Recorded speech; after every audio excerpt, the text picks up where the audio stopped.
Buenas tardes a todos y muchas gracias por venir. Hace muy buen tiempo y es un tema que nos ocupa hace tiempo y que nos ocupará mucho tiempo. Así que gracias por venir en esta ocasión. Aquí siempre es placer estar en el palacete de la Fundación Rafael del Pino, estar con la gente del Rafael del Pino, pero hoy este placer, aunque lamento que el ministro Piqué no ha podido estar con nosotros, le mandamos un abrazo y le deseamos una pronta recuperación.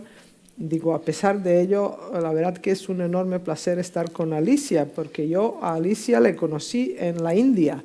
Entonces, que nos vemos en Madrid y podemos hablar de estos temas que a ambas nos interesa, es un placer y un privilegio hablar con Alicia, porque Alicia vive en esta otra parte del planeta donde están ocurriendo muchísimas cosas y donde los cambios que vemos aquí se producen pues con una rapidez, pero siempre afectando Asia-Pacífico e Indo-Pacífico.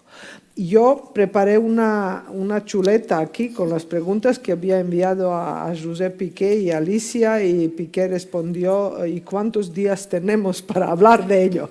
Y quiero decir, no nos van a faltar temas, y lo que he planificado, porque bueno, Vicente ha mencionado lo que fue antes de la pandemia. De hecho, hay un chiste como, buenos viejos tiempos cuando hablábamos de Brexit, cuando nos preocupaba Brexit, ¿no? Desde perspectiva de hoy, Brexit no parece tan gran problema como pareció entre 2016 y 2020, desde que se produjo. Hoy tenemos la guerra de Ucrania, y de hecho antes de la guerra de Ucrania, si os acordáis, cuando empezó la pandemia, el mismísimo Henry Kissinger publicó un artículo en Wall Street Journal diciendo que esto va a cambiar el orden liberal internacional. Quiero decir que cada vez cuando ocurre algo que nos afecta en el nivel global, es obvio que hay cambios del orden internacional. Sin embargo, yo siempre he sostenido que las pandemias no cambian tanto el orden internacional, pero las guerras sí. Y por lo tanto, yo, como iba a ser moderadora, arrancaré con una breve introducción en qué momento estamos de la guerra de Ucrania, toda vez que la guerra de Ucrania realmente aquí es una sombra que está por encima de todo lo que está ocurriendo. Por lo tanto, yo brevemente quería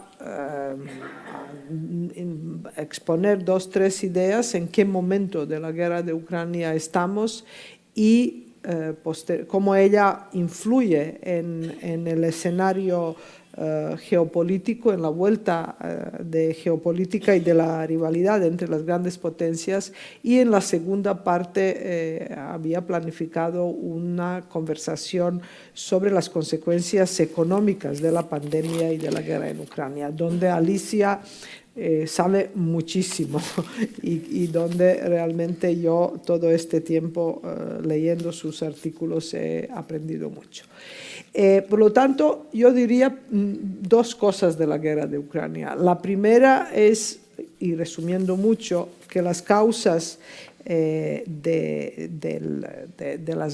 la guerra de Ucrania, que la guerra de Ucrania es el resultado de 2 fracasos. El primer fracaso es de Rusia, el fracaso de influir en Ucrania, de influir con instrumentos no militares para cambiar su política exterior, para bloquear su entrada en la Alianza Atlántica y, en definitiva, alejarla del Occidente. Cuando Rusia concluyó que ya no puede influir en Ucrania en estos asuntos, decidió invadir a Ucrania.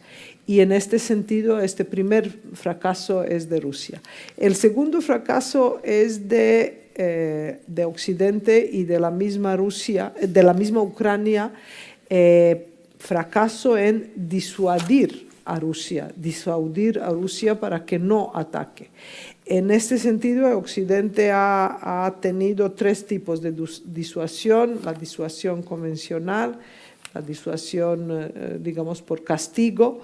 La segunda era una nueva estrategia en disuasión, que es la disuasión por revelación. Si os acordáis, el Pentágono y las agencias de inteligencia norteamericanas publicaban cada día lo que iba a hacer Rusia, que hasta ahora en ninguna guerra se publicó tanto material secreto, y esto se hizo también para disuadir a Rusia.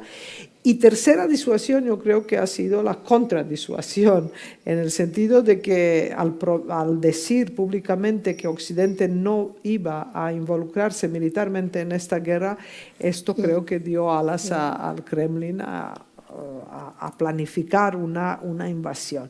Por lo tanto, es resultado de dos fracasos. Hay muchos, por supuesto, muchas causas históricas, estratégicas, etcétera, pero me gusta hacer este resumen porque al fin y al cabo la guerra es un fracaso de posibilidad de hacer la paz. ¿Y en qué punto estamos de la guerra? Los medios de comunicación hablan mucho de ello, por lo tanto yo no quiero entrar en detalles, pero cada conflicto tiene tres niveles: el político, el estratégico y el táctico. Respecto a los objetivos políticos de Rusia, Rusia ha renunciado aparentemente el objetivo político de cambiar el régimen, de cambiar el gobierno de Ucrania y de conquistar, digamos, controlar toda Ucrania con un gobierno títere o incluso con ocupación de todo el país. En esto ha fracasado, pero realmente no ha cambiado de todos estos objetivos. Esto sí ha cambiado su estrategia y su táctica. En el nivel estratégico, Rusia sigue bombardeando los almacenes de armas y intenta lo que ellos llaman desmilitarizar. Bombardean también los centros de entrenamiento militar de los ucranianos, pero han enfocado la ofensiva en el sureste del país con el objetivo de convertir Ucrania en un país continental y bloquear sus puertos, porque de esta manera ahogan realmente la mayor parte de la actividad económica y de las exportaciones de Ucrania que pasan por el Mar Negro. En el nivel táctico, yo creo que primera conclusión es que hemos sobrevalorado las capacidades militares rusas. Esto sobre todo se ha visto en la primera fase de la guerra. Y ahora, pues bueno, toda guerra es un caos. Esto es verdad, pero también es verdad que Rusia avanza lentamente, pero que avanza en la zona del sureste de Ucrania. Hoy el ministro Sergei Lavrov dijo que es una fantasía que Rusia devuelve territorios que ha conquistado, y yo creo que los rusos, después de pagar un precio muy alto inicial de la guerra por las sanciones, desde luego no van a devolver fácilmente lo conquistado. Entonces, nosotros aquí siempre analistas hablamos mucho de la paz, ¿no? Pero realmente el objetivo de una guerra no es la paz, sino la victoria. Y en este momento ambos actores creen que pueden ganar la guerra, por lo tanto yo creo que va a ser una guerra larga, una guerra prolongada, que se puede basar en un equilibrio de debilidad, en el sentido que Rusia esperará que Occidente rompa esta unidad alrededor de las sanciones de Rusia y de ayuda militar a Ucrania, y Occidente está esperando que las sanciones económicas debiliten tanto a Rusia que Rusia se vea obligada a parar la guerra.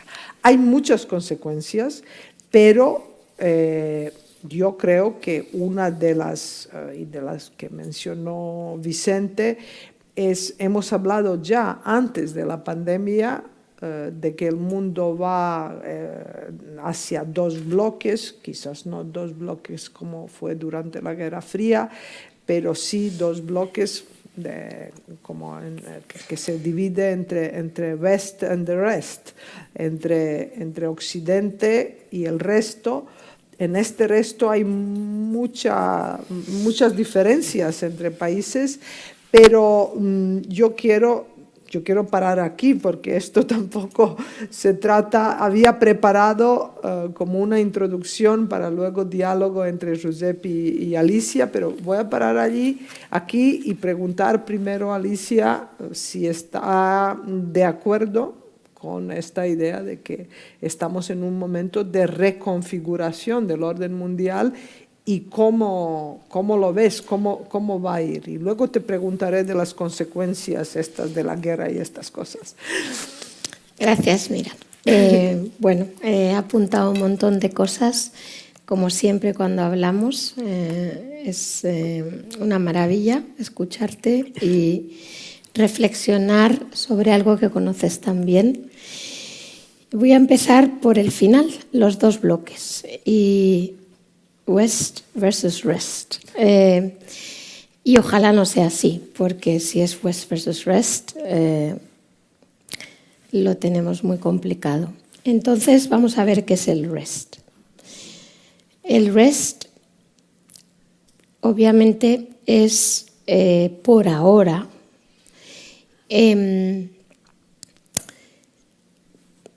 una China que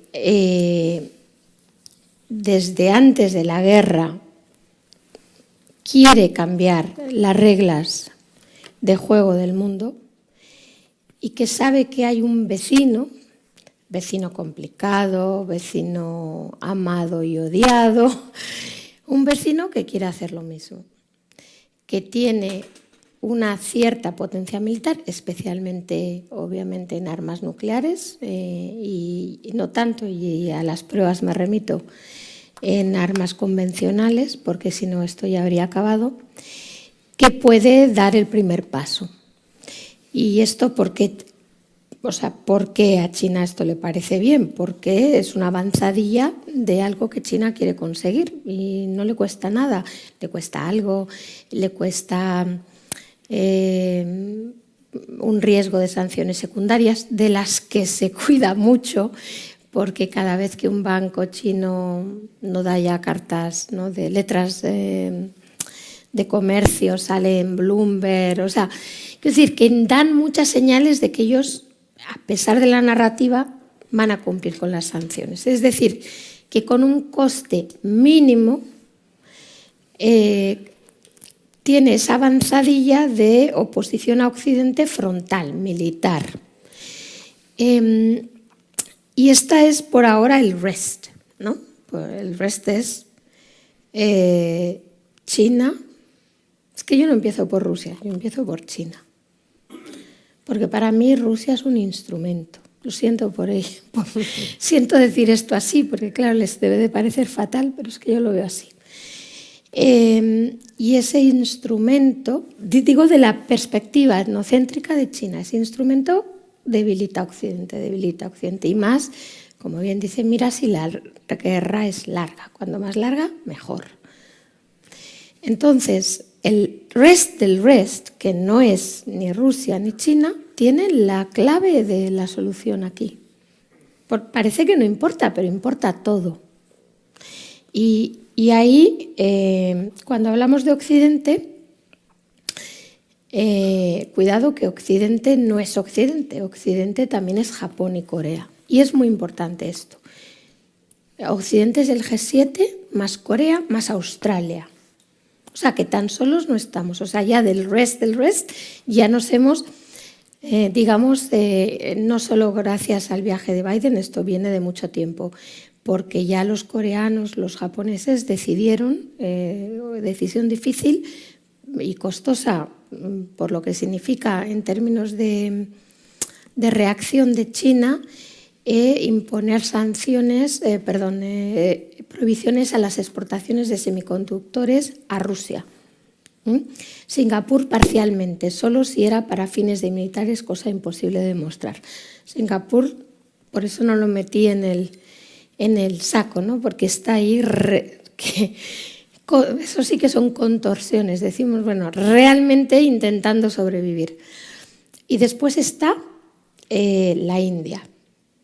La India es clave en esto. La India, doble juego, BRICS, que han vuelto a aparecer después de años de silencio, gracias a una apuesta de Xi Jinping, justamente del resto, porque aquí va del resto, de crear esta alianza, bueno, lo llaman la Iniciativa de Seguridad Global, que anuncia Xi Jinping hace escasas semanas en el foro de Boao, en su territorio.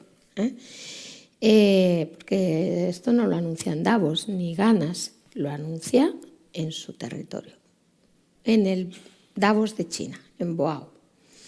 Y con esa iniciativa de seguridad global, Xi Jinping intenta aunar en ese resto a ese grupo que no es Rusia y China por igual, en mi opinión, que es China apoyando a Rusia, como dicen en inglés, que ahora no recuerdo, hub and spoke, es decir, China en el centro, primer aliado Rusia contra Occidente, pero después apoyos, ¿no?, dentro de esta iniciativa de seguridad social. ¿Por qué los BRICS entran en este juego? Porque los BRICS, de manera ineludible, tienen a Rusia, tienen a Brasil, elecciones en Brasil, no sigo porque eso es evidente, apuesta Lula y después Sudáfrica, casi tan evidente, y después la India. La India tiene aquí un papel clave en apoyar o no esta iniciativa de seguridad global. La India no se pronuncia al respecto. La India es observador en la Organización de Cooperación de Shanghái y juega ese doble juego, el Quad.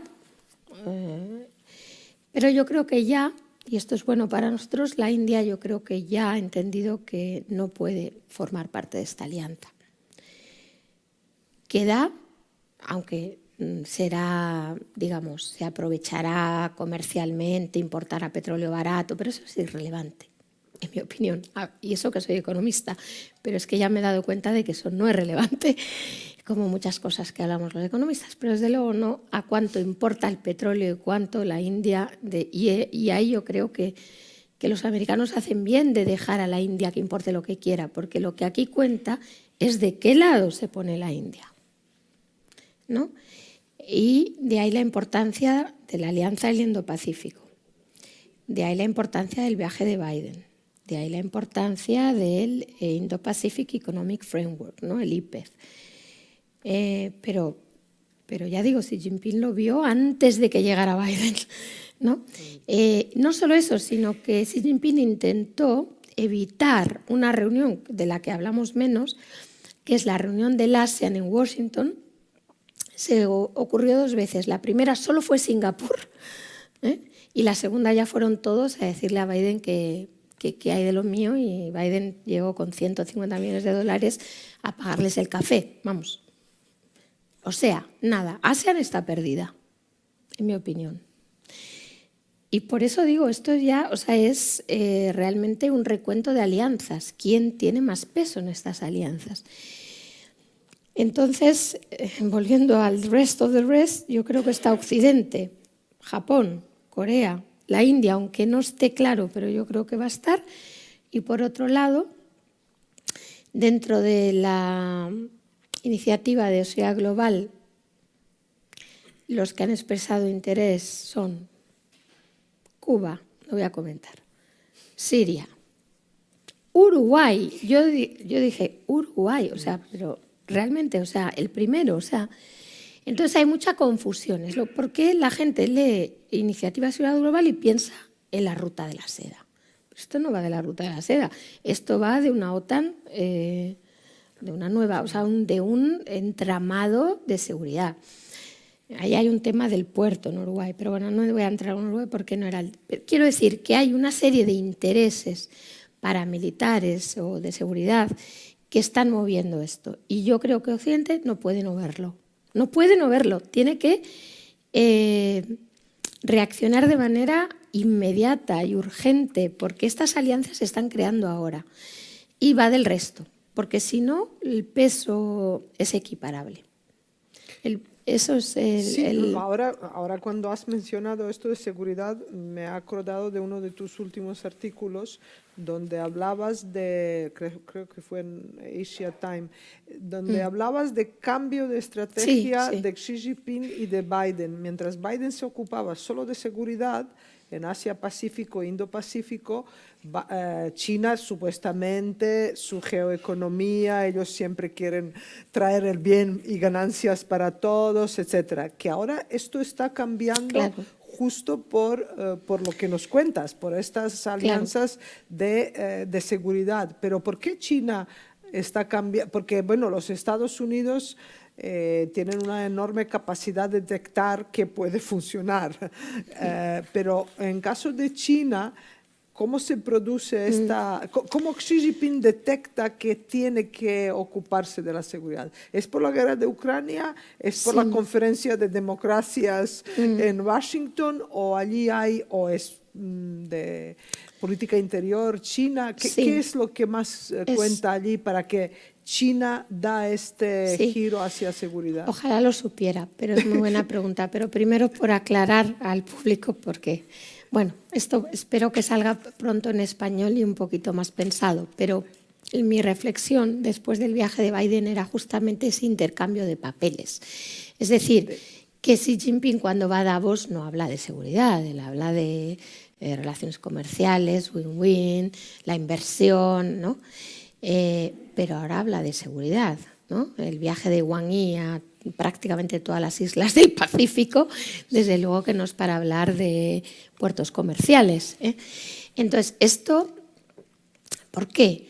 Porque yo creo que, bueno, y antes de decir por qué, Biden, lo contrario, entiende que Asia no va a, sobre todo ASEAN, no ya Corea y Japón, que tienen una situación, digamos, económica con suficiente margen, llamémoslo así, para que la parte económica que puede ofrecer Estados Unidos no sea la clave.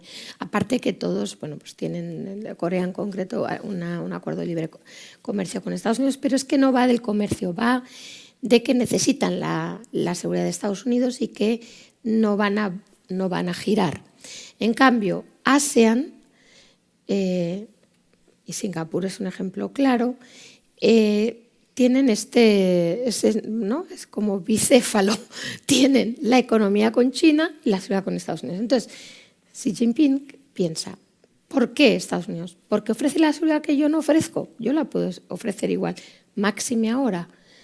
Y por eso yo, cuando en Europa tanto se ha hablado de que China iba a poder ser el broker de esta guerra, yo pensé, no sé si yo vivo en otro planeta, que quizás sí, pero esto no va a ocurrir nunca, porque es que justamente la idea es utilizar, o sea, si a alguien le queda la duda que China tenga la potencia militar para poder ofrecer esa seguridad militar, la alianza, si no la queremos llamar alianza cooperación, no importa, sin límites o con ellos, con Rusia lo confirma.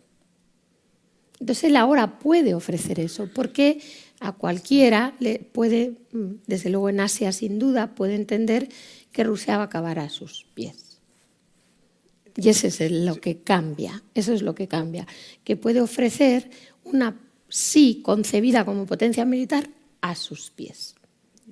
Y por eso ahora lanza que después hay otras motivaciones, que puede ser Taiwán, que puede ser un sentimiento de inseguridad mayor por la reacción de Occidente ante Ucrania, sin duda. Pero eso es todo defensivo y yo creo que aquí hay más que defensivo, porque algunos de los pasos se dan antes de que empiece la guerra. Entonces, aquí hay un plan, ¿no? Porque si no, esos pasos no se habrían ejecutado. Entonces, sí, yo creo que que hay esta idea de por qué Occidente tiene que estar siempre, ¿no? Creando las reglas de juego. ¿Por qué? O sea, es esa idea de se acabó. O sea, y yo creo que eso explica ese cambio de estrategia hacia una importancia mayor de la seguridad. Y en el caso de Biden, especialmente con ASEAN, no tanto con Corea y Japón, ofrecer un pacto económico y a la India, porque si no, es imposible que países con necesidades de desarrollo evidentes vayan a poner en primer plano, después de la pandemia, hay un informe súper interesante de un think tank que se llama AMRO, para el que le interese, que da todos los datos lo llaman de scarring, ¿cómo se dice en español? No me sale ahora. De eso, ¿no? De cicatrices de las economías asiáticas. Scarring, sí. De cicatrices de las economías asiáticas por el COVID. Y es impresionante, ¿no? El caso de Myanmar, el caso, bueno, incluso Tailandia. Grave, dramático. Si Biden llega con 150 millones de dólares, es que, evidentemente, o sea, no hay discusión. Por eso digo que ahí el problema. India diferente porque India recibe ya mucha inversión directa. La inversión directa que va a llegar a la India va a ser brutal. Y es inversión que escapa en parte de China, pero que también no ha llegado nunca a China, simplemente entiende que no es ya el momento de ir a China. Entonces, por eso decía, Biden intenta dar un peso más económico y Xi Jinping da un peso más de seguridad, para que la competencia entre ambos sea más equiparable. Sí, aquí hay. Bueno, y China siempre ha considerado que era injusto que los Estados Unidos sea potencia hegemónica, como ellos lo ven, en el Asia-Pacífico, cuando es la única potencia que no pertenece geográficamente a la región. Y este estatus tiene gracias a la Segunda Guerra Mundial y al Japón, al reconstruir a Japón e introducirse en la región, que a los chinos les parece, yo creo que desde siempre, desde luego el plan es expulsar a los Estados Unidos de la región. Pero bueno, vamos un poquito todavía antes de la pandemia y de la guerra. Yo me acuerdo incluso en varios debates te había visto, se organizaban debates que el futuro de la reconfiguración del orden mundial va a ser la batalla por la tecnología, que allí hay una rivalidad entre China y los Estados Unidos, que esta es la batalla del siglo XXI.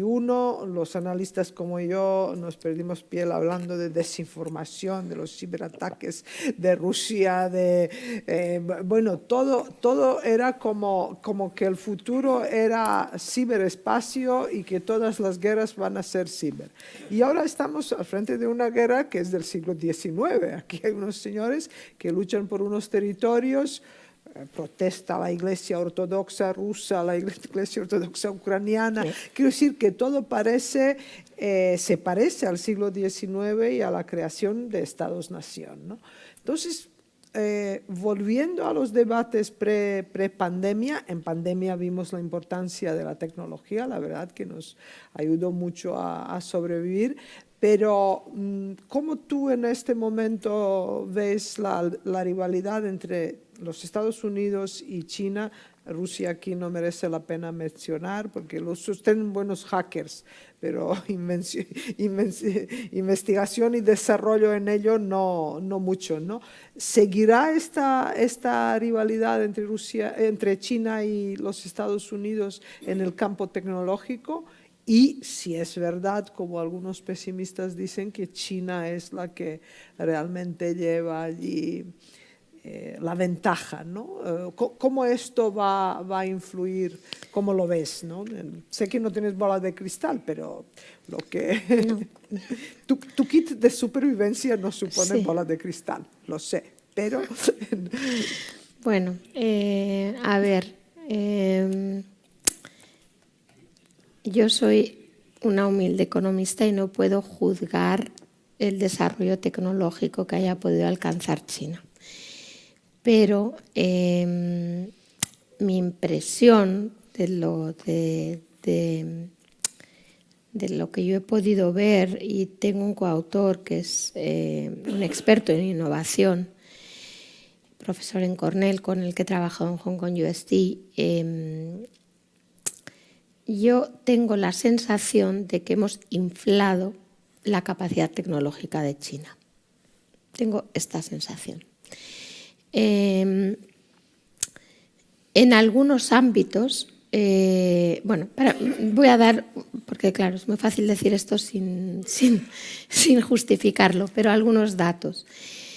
China tiene un gasto en investigación y desarrollo de 2,2 puntos del PIB, que es inferior al de Estados Unidos de 3 y pico. Corea del Sur 4,4.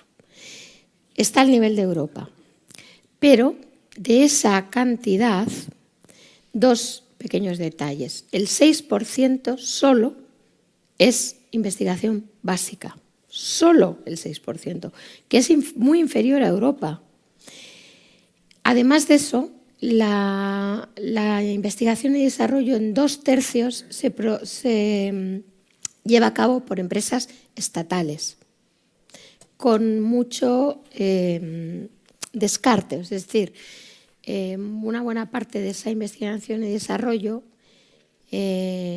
no es tal, por ser muy sincera y con casos concretos que podría mencionar. En algunos ámbitos, por ser justa sí que creo que han dado grandes pasos. Si uno mira, es un ejemplo, las Olimpiadas Matemáticas, o sea, claro que hay, ¿no?, el número de científicos en China, o sea, pero hay una serie de limitaciones relacionadas, como es obvio y normal, con la naturaleza del régimen. Los incentivos al éxito en el ámbito de la investigación y desarrollo no son los mismos que en una economía de mercado. Entonces, esto genera distorsiones. Con eso no quiero decir que no vayan a ser la primera, porque no lo sé, pero creo que es importante entender que esos incentivos, diría más, cada vez son más perversos. Lo hemos visto con la pandemia. ¿No? Hasta qué punto, hay quien piensa, hay un artículo ahora entre los sinólogos de Andrew Beston, que es bastante aplicado lo que él hace, que argumenta que China es una economía de mercado en todo lo que no es política. Y yo pienso, es que todo es política, o sea que China no es una economía de mercado. Y esto se demuestra en la pandemia, ¿no? Algo tan importante como evitar un contagio, ¿no?, en una pandemia que ha empezado ya en China hace nada más y menos que casi 2 años y medio más, ¿no?, que se basaba en algo tan básico como aceptar unas vacunas que no se hubieran producido, pero que se podían haber, replicado, ¿no?, incluso con otro nombre, porque Fosun tiene la patente de BioNTech, pero hay 3 vacunas mRNA en China que se podrían haber comercializado. Una ha llegado a la 3ª fase podría haberse ocurrido, pero ya el mero hecho de que alguien hubiera dicho esta vacuna es occidental ha parado algo que ha costado puntos y puntos del PIB desde marzo hasta ahora. Entonces, yo no creo que alguien que está dispuesto a pagar ese precio por un punto político ideológico pueda conseguir desbancar un modelo de innovación de mercado. Eso es lo que fundamentalmente me hace pensar, pero en los desarrollos tecnológicos que ayudan a mantener al régimen, como puede ser la inteligencia artificial, pues obviamente seguramente que el desarrollo es mejor, porque los incentivos están alineados, pero es que no todos los incentivos están alineados. Es ahí donde yo creo que puede haber más retraso. Y eso es. Bueno, una de las consecuencias hay muchas consecuencias de la guerra de Ucrania, pero las más visibles en Europa, las que hemos visto, es el fortalecimiento de la relación transatlántica, la vuelta de las bases de la Alianza Atlántica, en el sentido de que la OTAN vuelve a planificar, y lo veremos ahora en junio aquí mismo en Madrid, en la cumbre donde se va a adoptar un nuevo concepto estratégico. Y también una de las consecuencias de la guerra de Ucrania es el nacimiento de la Europa geopolítica. Esto que, si nos acordamos, como Ursula von der Leyen y Josep Borrell decían que Europa tiene que empezar a hablar con el lenguaje del poder. Macron hablaba día y noche sobre la autonomía estratégica. Bueno, está claro que los países europeos, asustados por una guerra en su puerta, van a incrementar el gasto militar, ya intentan, pues bueno, han mantenido una unidad respecto a las sanciones a Rusia. Todo parece que va con un ritmo acelerado y que la Unión Europea se va a convertir en un actor estratégico, por lo menos esto es lo que se habla, ¿no? Antes de la pandemia hablábamos mucho, yo creo que fue Josep Borrell que dijo que Europa no puede ser el playground, el patio donde China y los Estados Unidos pues ejercen su rivalidad y su competitividad, ¿no? ¿Cómo tú ves a Europa ahora en este Great Power Competition, en esta rivalidad que sigue siendo la rivalidad realmente entre los Estados Unidos y China? Rusia, como has dicho, disculpándote, casi es un instrumento, estoy de acuerdo, como que está haciendo el trabajo sucio, ¿no? Un poco, pero ¿qué lugar ocupa Europa? Porque Europa no se puede defender de Rusia sin la OTAN y sin los Estados Unidos. Toda esta crisis, paradójicamente, y a pesar de que hemos hablado muchísimo de la autonomía estratégica, va a profundizar la dependencia europea de los Estados Unidos en, aparte de seguridad y defensa, energía. El gas licuado americano ya está aquí, va a ir donde pueda sustituir las importaciones de hidrocarburos rusos. Y los Estados Unidos están volviendo a los soldados, va a volver. Durante la Guerra Fría hubo 300.000 soldados norteamericanos. Cuando se acabó la Guerra Fría durante la época de Obama quedaron unos 80.000, pero ahora los países bálticos, Polonia, están pidiendo más soldados. Estos vendrán. Entonces, ¿dónde queda Europa en todo esto, no? ¿Cómo lo ves tú desde Taiwán y Hong Kong? Y bueno, tú que siempre digo vives en otra parte del planeta un poco, y nosotros aquí seguimos en el patio escolar, ¿o cómo nos ves? Bueno, qué buena pregunta. Mira, mi favorita, esta es mi favorita, es la ingenuidad de Europa. A veces digo, no sé si yo igual era así de bueno, no digo que ahora sea mejor, igual demasiado retorcida, pero el punto es, como bien decía Xi Jinping a Macron recientemente, ustedes tienen que seguir empujando la seguridad, la autonomía estratégica. Claro, claro. Lógico, para China es lo mejor que podemos hacer. ¿Pero por qué? Porque no existe tal seguridad. O sea, autonomía estratégica, en resumen, en un mundo en guerra significa depender de China. Ya está. Que es que alguien lo diga claro, porque es que parece mentira que sigamos hablando de algo que nunca hemos tenido. Por Dios, que lo habláramos de ello antes de la guerra lo puedo entender. Puedo entenderlo porque, hombre, siempre se puede soñar, ¿por qué no? Pero que sigamos hablando de esto en medio de una guerra cuando ni siquiera nos podemos defender, cuando no tenemos nube, cuando no tenemos...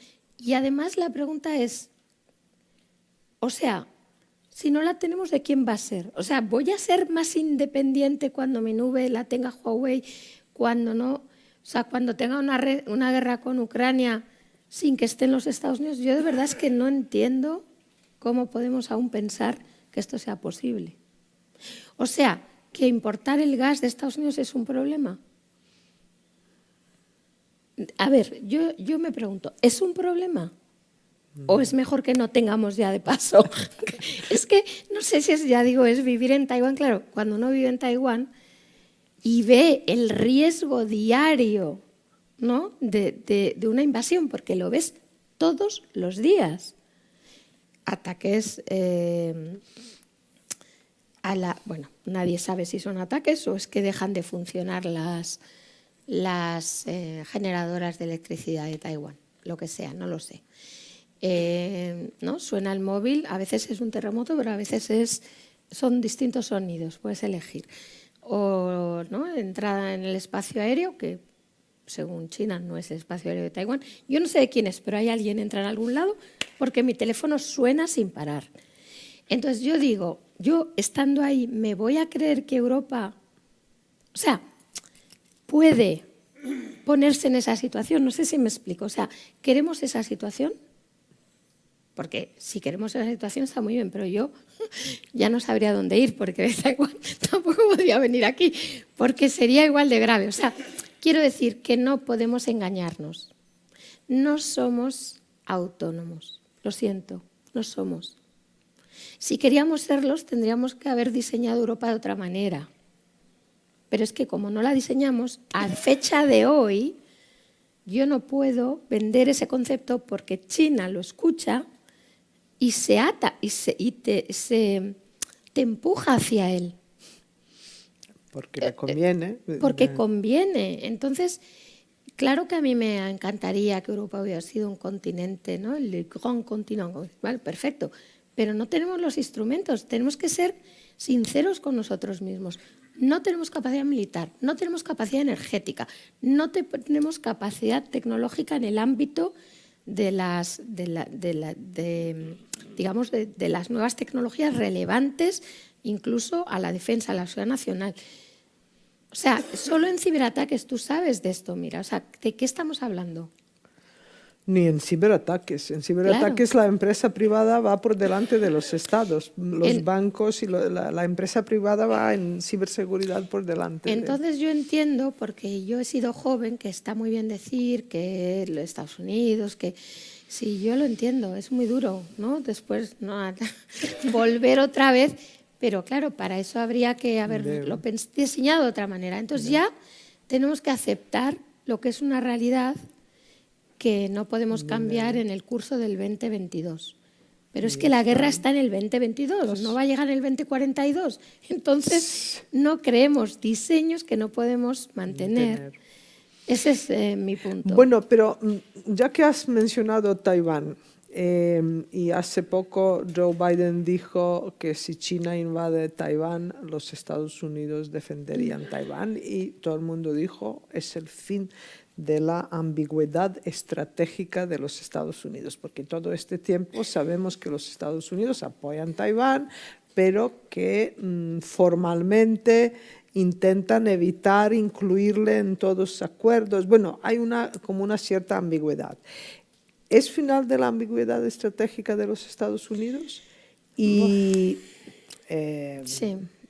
¿defenderá de verdad los Estados Unidos a Taiwán? Yo creo que China se va a pensar mucho ahora. Después del lío que tiene Rusia con sanciones, con todo, ve que esto, y de hecho yo creo que lo rotundo que ha sido la respuesta de Occidente por la invasión de Rusia ha sido un poco el mensaje también a China, como te vas a meter en un lío enorme si intentas invadir a Taiwán. Pero China no va a renunciar a Taiwán, porque creo que está en su plan y que quizás es más paciente que Rusia, tiene otros métodos, otras tácticas, otra estrategia, pero no va. ¿Tú ves una guerra posible allí o cómo? ¿Cómo lo ves? Es muy complejo, pero yo diría, bueno, igual porque yo lo veo desde allí, me parece un riesgo para el orden global, que de esto, ¿no?, es de lo que hablamos, va este evento, sí. más grande que Ucrania, aunque desde Europa no se ve así, pero lo es. Porque Taiwán es la puerta al Pacífico. O sea, Japón sin Taiwán está en peligro. Y por eso los japoneses aplauden a Biden cuando supuestamente se equivoca por tercera vez en el concepto de falta de ambigüedad en el ámbito de Taiwán. Es que esa ambigüedad se genera porque, en realidad la genera Clinton, porque había el Taiwan's Relation Act, que es del 1979, si no recuerdo mal, por el que Estados Unidos legalmente está obligado a defender a Taiwán.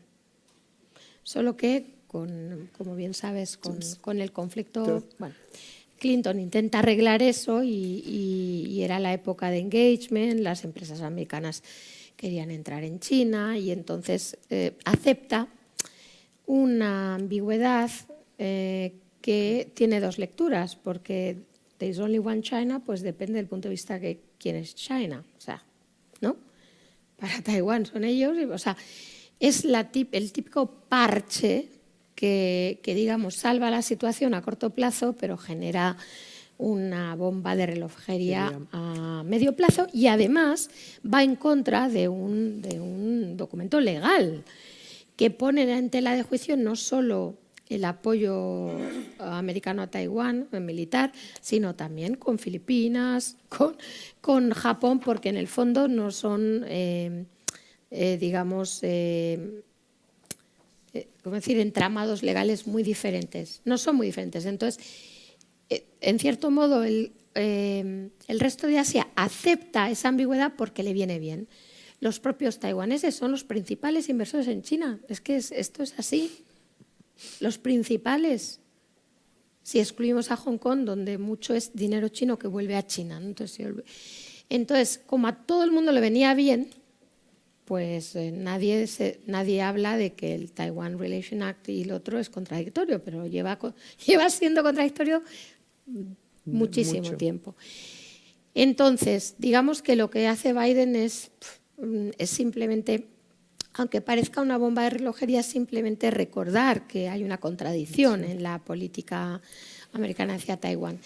Y lo recuerda ahora. ¿Por qué lo recuerda ahora? Porque es una nota de atención a China. A mí lo que me preocupa es por qué da tantas notas de atención a China, porque ahora, justo ahora, porque estoy de acuerdo, Mira, contigo en decir, bueno, después de lo que ha pasado en Ucrania, ¿a quién se le ocurriría meterse en este lío ahora, no? O sea, esa es digamos, el sentido común. Nos haría pensar que nadie, después de ver lo que está pasando con Rusia, haría. Pero claro, hay otra lectura, que es la que se lee en la prensa china. El rublo está fuerte y está súper bien, la economía rusa no ha sufrido, están ganando la guerra. Y bueno, y la pregunta es, dentro de esta burbuja, ¿qué lee el presidente Xi? Porque yo ya llevo un momento que no sé si esta visión nuestra del gran coste que está teniendo la guerra de Ucrania sobre Rusia es la que tienen otros. Y no solo China. Yo francamente creo que hay mucha propaganda en Occidente, Claro. porque hay que animar a Ucrania, y lo digo con todo respeto y cariño, pero creo que Rusia todavía no sufre, como se está diciendo, Claro. sufrirá a más largo plazo. Sí. Pero ahora mismo Rusia se está preparando para esta guerra desde 2014 y para Claro. las sanciones y para... Así Los es. rusos contaban no con sanciones tan duras, pero sabían que iba a haber sanciones y confiaban muchísimo en la interdependencia de energía, ¿no? Claro. Y que esto ahora se ve. Yo veo que pasan papelitos para las preguntas. El tiempo está volando. No sé a pobre Josep Piqué dónde le meteríamos en esto. No. Pero lamento que no ha venido. Nos quedan, esto de verdad se puede hablar mucho, pero vamos a tocar un poco los temas de economía. Y allí voy a arrancar, luego te preguntaré algo de la guerra de Ucrania, pero en otro reciente artículo tuyo has afirmado que los daños a la economía mundial pueden ser mayores por la política china del COVID-0 que de la guerra de Ucrania. Sí. Y como he prometido que vamos a hablar, porque aquí las consecuencias económicas creo que de la guerra de Ucrania van unidas con las consecuencias económicas de la pandemia, porque sí que allí el mundo estaba parado un año y bueno, segundo año un poco empezó a moverse, pero todavía vemos las consecuencias. El bloqueo de Shanghái allí con barcos que no podían salir y esta obsesión de COVID-0, de verdad va a producir una recesión económica global o quizás no recesión, pero está influyendo. Eso creo que no, por lo menos yo no entiendo bien y creo que no se ha hablado mucho de este aspecto del cero COVID en China. Bueno, como China ha dejado de ejecutar esta política el 1 de junio, pues pareciera que ese titular no tuviera mucho sentido, porque, claro, la guerra sigue y la política de COVID-0 no sigue, supuestamente, aunque nunca se diga así. Lo que se dice es que se ha vencido al virus, pero cualquiera que ha vivido el Omicron sabe que es imposible de vencer, porque o bien hay inmunidad de rebaño o hay una vacunación mucho más elevada que la que hay en China, por no hablar de la calidad de las vacunas. Entonces, en resumen, puede volver a ocurrir en cualquier momento. Y las consecuencias de los confinamientos en Shanghái y en Pekín son muy graves. La economía china probablemente, vamos a ver qué pasa en junio, pero yo creo que el segundo trimestre ha estado hasta la fecha en fuerte recesión.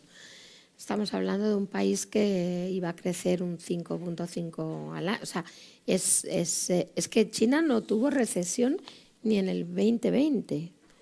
Entonces es un shock enorme para la economía mundial, que es un shock raro porque además de reducir la demanda, nosotros no lo sufrimos tanto porque no exportamos mucho a China, pero los alemanes en buena medida el parón de la economía mundial es por China, de la economía alemana es por China. Y esto es porque China no importa desde marzo. Bueno, obviamente importa, pero el crecimiento de las importaciones ha sido cero en marzo y en abril.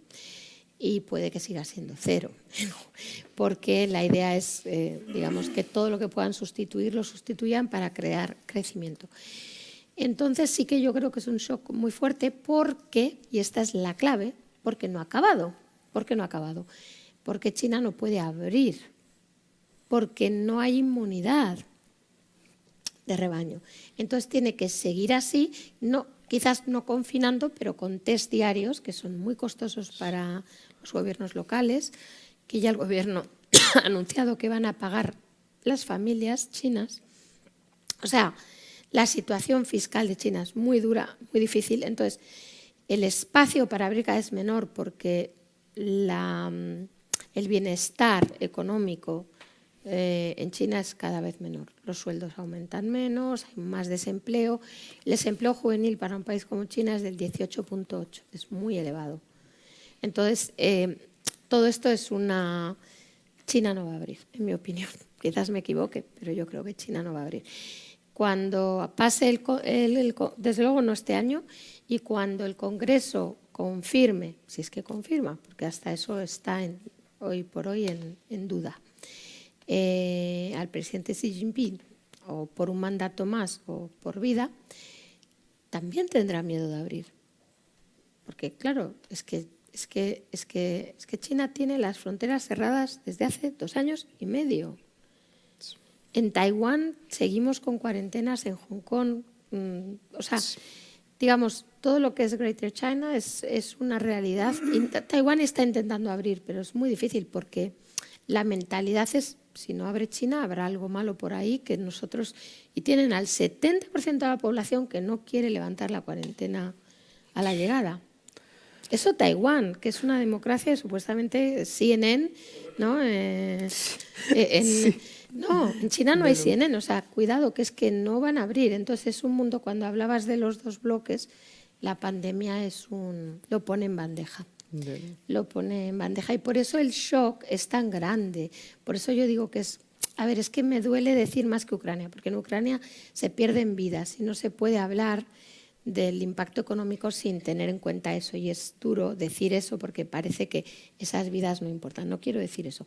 Pero en el estricto senso, cuando tú produces un tercio de los bienes intermedios, exportas un tercio de los bienes intermedios del mundo, si tus puertos se cierran, el mundo no importa. Y las presiones inflacionistas generadas por los cuellos de botella producidos en los aeropuertos también. Porque cuando un vuelo entra en China con mercancía, la mercancía tiene 10 días de cuarentena, no solo las personas, cuidado, y los pilotos, etcétera, tienen pues, hasta hace poco 3 semanas de cuarentena. Eso aumenta muchísimo los gastos de transporte. O sea, es un shock enorme para la economía mundial. Lo que pasa es que está como envuelto en una nebulosa, pero es que tenemos que entender que antes de este Omicron, el puerto de Yantai, en Ningbo, Yantian y Ningbo estuvieron cerrados un mes por un caso de COVID. Y eso es uno de los repuntes inflacionistas que ha habido en Estados Unidos, solo por esos 2 puertos. El cierre de China al mundo es un shock global de dimensiones gigantescas. Bueno, tenemos varias preguntas del público, muchas, no vamos a poder responder a todas, pero una pregunta antes de las preguntas del público que quiero oír tu opinión como economista, y todas estas como que no eran de ello. No, pero uno de los problemas graves que van a afectar mucho al resto y donde hay una batalla ya de narrativas y desinformación por parte del Kremlin, es la crisis alimentaria que se está agudizando por la guerra de Ucrania y sobre todo porque Ucrania es el segundo exportador de trigo, quinto de maíz, cuarto de cebada, creo. Hay unas 20 toneladas de cereal bloqueados en los puertos ucranianos, para ser justos, tanto por Rusia en algunas partes, pero también por Ucrania, en el sentido de que ellos habían puesto minas para impedir el avance de los barcos rusos y ahora tienen problemas de salir de sus propios puertos porque los barcos rusos están allí. Entonces hubo una idea de la Unión Europea de que organizar una fuerza naval para escoltar estos barcos, pero luego rápidamente desapareció. Ahora se habla de Naciones Unidas, que debería organizar algo. Presidente Erdogan ha dicho que está trabajando en ello, porque los rusos han dicho que ellos están dispuestos a cooperar. Pero claro, siempre al final de este gran discurso de cooperación, ellos dicen a cambio de que se quitan sanciones a Rusia, ¿no? Entonces, ¿cómo se soluciona un problema de esto cuando medio planeta puede pasar hambre? Hombre, sobre todo Oriente Medio y África y Norte de África. Egipto, por ejemplo, India, dependen directamente del grano o ruso o ucraniano, ¿no? Entonces, ¿qué se hace en unas crisis mundiales de este tipo? ¿Qué se puede hacer? ¿Negociar diplomáticamente o pasar no a una guerra por el trigo, pero sí, digamos, intentar escoltar con barcos de una fuerza de Naciones Unidas? Bueno, yo diría lo siguiente, el resto del resto, vuelvo a ese punto porque es el punto clave. ¿Qué podría hacer Occidente para hacer entender al resto del mundo que el problema no son las sanciones, sino yo lo llamo así, imperialismo ruso? Sí. Imperialismo, porque realmente sería justamente conseguir evitar lo que parece ser un efecto de las sanciones, porque, y esto en China, en los medios, es el pan de cada día, es que todos los problemas del mundo se deben a las acciones de Occidente, incluyendo este que acabas de comentar. Entonces yo creo que Occidente debería de reaccionar haciendo ver que este problema no lo ha generado Occidente. Y, por tanto, como bien dices, debería de encontrar una solución, pero también debería utilizar sus reservas estratégicas. China, que no aparece en esta, que es un gran error de China. Es un gran error, porque China tiene enormes reservas estratégicas.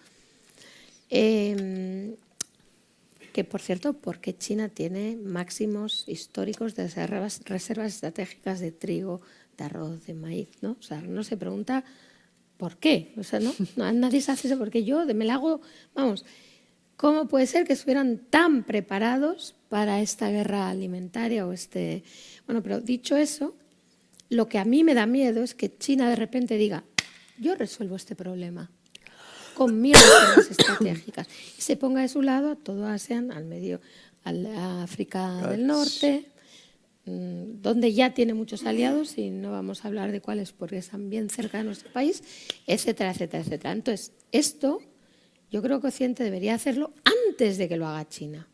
Porque aquí va de antes. A ver, es que esto... ¿Pero tiene Occidente tantas reservas estratégicas como China? Tiene. Francia. Francia tiene. Y después hay un tema de la política agrícola común, que podríamos, por ejemplo, flexibilizar. O sea, yo digo que más allá de cuánto resuelvas el problema, tú tienes que dar pasos para hacer ver que estás resolviendo el problema. No sé cuánto lo puedes resolver, pero es que no estamos dando pasos para mostrar que podemos resolver el problema. Y China tampoco, porque China está imbuida en su discurso, como decía antes, o sea, primero interno, porque tiene un evento en noviembre absolutamente clave, en una lucha de poder, porque de eso no hemos hablado, pero está entre Li Keqiang y Xi Jinping, ¿no? Digamos, en la parte más sector privado de China, que teme un régimen mucho más cerrado, y tienen muchas veces digo, bueno, menos mal que están en horas bajas, porque si no, esto estaría en plata, ¿no? En una bandeja en plata para demostrar que Occidente y sus sanciones son realmente de nuevo los causantes de los problemas del mundo en desarrollo. Y esto tendríamos que verlo, reaccionar y tomar medidas al respecto, por muy pequeñas que pudieran ser. Pero es que de pequeñas a ninguna hay una gran diferencia. Aquí, Alicia, muchísimas gracias. De verdad, ha sido un placer. Y siempre, yo aprendo mucho siempre de Alicia, así que os recomiendo leerla y seguirla. Gracias. Bueno.